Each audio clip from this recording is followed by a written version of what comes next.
జగద్గురు ఆదిశంకరులు కూడా మౌనంగానే శిష్యులకు బోధించేవారట. వారి చిన్ముద్రలోనే శిష్యులకు సమస్తనము బోధపడేవిట. సత్వం, రజస్సు, తమస్సు అనే 3 గుణాల కారణంగా ఏర్పడేదే సంసారం. వీటికి దూరంగా ఉండటమే చిన్ముద్ర సందేశం. ఈ సందేశాన్ని ఉత్తమ విద్యార్థులైన ఋషులు అర్థం చేసుకున్నారట. అందుకే వారందరూ మూకుమ్మడిగా ఆయననే తమ ఉత్తమోత్తమ గురువుగా, ఉత్తరోత్తర కూడా ఆయనే తమ గురువుగా ఉండాలని కోరుకున్నారు. అదేవిధంగా కంచి పరమాచార్యుని కూడా వారి భక్తులు, శిష్యులు ఇప్పటికీ తమ గురు పరంపరలో ఆద్యునిగా ఆరాధిస్తున్నారు, సేవిస్తున్నారు, సాంత్వన పొందుతున్నారు. ప్రాచీన ఆలయాల ప్రాకారాలపై చెక్కి ఉన్న దక్షిణామూర్తి రూపాన్ని చూస్తే దక్షిణామూర్తి ఒక యువకుడు చెట్టు మూలంలో కూర్చుని ఉంటాడు. శిష్యులందరూ వృద్ధులు. ఆయనేమో మౌనంగా చిన్ముద్రలో ఉంటాడు. ఆ మౌన వ్యాఖ్యతోనే శిష్యుల సందేహాలు పటాపంచలవుతాయట. చెట్టు ఒక ప్రసిద్ధమైన సంకేతం. ఎడతెరిపి లేని జనన మరణాలతో కూడిన సంసారం అనే వృక్షం. సంసారానికి మూలమైన పరమాత్మ అనేది శుద్ధ చైతన్యమని మన సిద్ధాంతం. ఈ చైతన్యంలో ప్రకటమయ్యే సృజనాత్మక శక్తినే ప్రకృతి లేదా మాయ అన్నారు. చైతన్యమే జగత్తుగా కనిపిస్తుంది అని అర్థం. ఈ చెట్టు మూలంలో ఉన్న దక్షిణామూర్తి ఎల్లప్పుడూ మౌనంగా చిన్ముద్రలో కూర్చుని ఉంటారు. ఆ మౌనముద్రలో అంత పెద్ద శిష్యుల సందేహాలన్నీ పటాపంచలు కావడానికి ప్రత్యక్ష ఉదాహరణమే శ్రీ శ్రీ శ్రీ కంచి కామకోటి పీఠాధిపతి జగద్గురు చంద్రశేఖరేంద్ర సరస్వతి మహాస్వామి. ఆయన సాక్షాత్తు దక్షిణామూర్తి స్వరూపులు.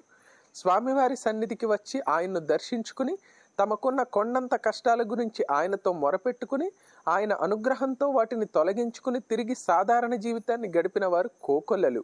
స్వామివారు కాష్టమౌనంలో ఉన్నప్పుడు కూడా ఆయనకు తమ సమస్యలను నివేదించుకునేవారు. ఆయన మౌనంగానే ఉండి తమకు అంతా తెలుసునన్నట్లు వారి వంక చిరునవ్వుతో చూసేవారు. సాక్షాత్తు దైవ స్వరూపులైన స్వామివారి కరుణాపూరిత దృక్కులు చాలదా వారి దుఃఖాలను బాపడానికి? మానవ సంబంధాలలో అత్యుత్తమమైనది గురు శిష్య బాంధవ్యం. అర్ధరహిత స్వార్థరహితమైన బాంధవ్యం. ఆ గురు శిష్య సంబంధానికి అర్ధబలంతో, అంగబలంతో పని లేదు, అహంకారంతో పని లేదు. స్వార్థరహితం. ఇలా రహిత పద్ధతిగా ఏర్పడేది ఒక్క గురు శిష్య బాంధవ్యం మాత్రమే. దానిలో ఏమీ మిగలదు. ఎందుకంటే అశరీర పద్ధతే లక్ష్యం కాబట్టి. సశరీర ధర్మాలు గాని సశరీర బాంధవ్యాలు గాని లేకుండా చేసే పద్ధతిగా నిన్ను పరిణమింపచేయటమే దాని ఉద్దేశ్యం. వింతైన విషయం ఏమంటే ఈ అన్యోన్య దర్శనం ఉన్నప్పుడే ఈ మౌన వ్యాఖ్య సాధ్యమవుతుంది. పరబ్రహ్మతత్వాన్ని తెలియచెప్పాలంటే ఒకే ఒక మార్గం ఉంది. ప్రకటించడం అంటే తెలియచెప్పడం. పరబ్రహ్మతత్వాన్ని తెలియచెప్పాలంటే ఒకే ఒక పద్ధతి ఉంది, మౌన వ్యాఖ్య. దాన్ని గురించి శాస్త్రాల్లో, ఉపనిషత్తుల్లో ధర్మ పద్ధతిగా, జ్ఞాన పద్ధతిగా, యోగ పద్ధతిగా ఎలా చెప్పబడింది అనే సాంప్రదాయ రీతుల్లో దాని గురించి విశేషంగా మాట్లాడడాన్ని వ్యాఖ్య అన్నారు. గురు హృదయంలో బోధించాలనే సంకల్పం కలగ్గానే వ్యక్తీకరించక ముందే శిష్యుడికి అర్థమైపోవాలి. దక్షిణామూర్తిని గమనిస్తే వటమూల నివాసిని, వటవృక్షమందే మర్రి చెట్టు.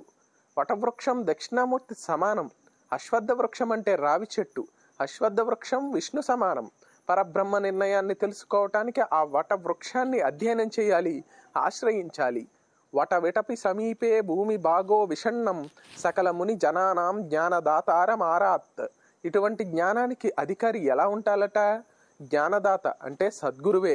అటువంటి సద్గురువు నడిచే దైవంగా పేరు పొందిన కంచి కామకోటి పీఠాధిపతి శ్రీ శ్రీ శ్రీ చంద్రశేఖరేంద్ర సరస్వతి మహాస్వామి వారికి జేజేలు.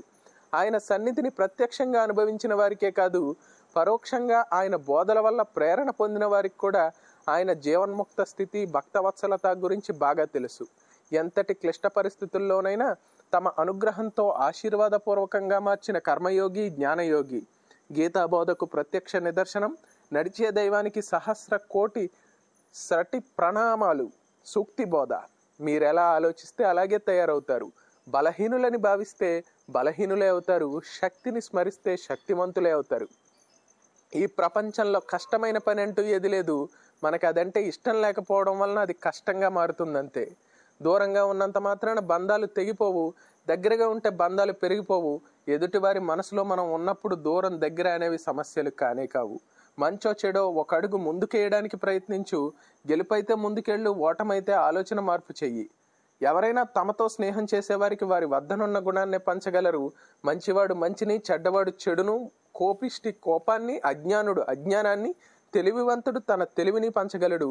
ఇందులో నీకు ఎలాంటి స్నేహం కావాలో ఎంచుకోవడం నీ బాధ్యత. నీ స్నేహాన్ని బట్టే సమాజం నిన్ను అంచనా వేస్తుంది.